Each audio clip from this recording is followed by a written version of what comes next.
ইউটিউবের নতুন আপডেটের ফলে এখন কিন্তু আপনি ইউটিউবে ভিডিও না বানিয়েও টাকা ইনকাম করতে পারবেন। বিষয়টা অবিশ্বাস্য মনে হচ্ছে, বাট একদমই না।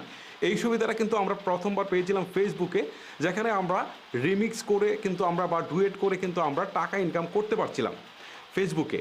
বাট এটা রিলসের সাথে কিন্তু ইউটিউব আরও এক্সট্রা কিছু ফ্যাসিলিটিস দিয়েছে, যেমন ফুল লেন্থ যে ভিডিওগুলো রয়েছে সেইগুলোতেও কিন্তু আপনি ডুয়েট করতে পারছেন বা রিমিক্স করতে পারছেন, আর এখান থেকেও টাকা ইনকাম করতে পারছেন। পাশাপাশি আপনার ইউটিউবের যে শর্টস ভিডিও রয়েছে সেইখানেও কিন্তু আপনি রিমিক্স করার সুযোগ পাচ্ছেন। সো আমার মনে হয় যে ফেসবুক থেকে ইউটিউব একটু বেশি সুযোগ সুবিধা দিচ্ছে ভিডিও না বানিয়ে টাকা ইনকাম করার। যাই হোক, কীভাবে এই কাজটুকু করবেন চলুন আপনাদেরকে একটু প্র্যাকটিক্যালি দেখাই। শুরুতে আমরা ইউটিউবের অ্যাপসে চলে গেলাম। অ্যাপসে আসার পর আপনি এমন একটা ভিডিও সিলেক্ট করবেন যে ভিডিওটার অনেক বেশি ভিউজ রয়েছে বা যে ভিডিওটা অনেক বেশি পপুলার। ধরেন মিস্টার বিটসের ভিডিওগুলো খুব বেশি পপুলার, সো আমি এটা দিয়ে দেখাচ্ছি। এই ভিডিওটা প্রথমে ওপেন করলাম।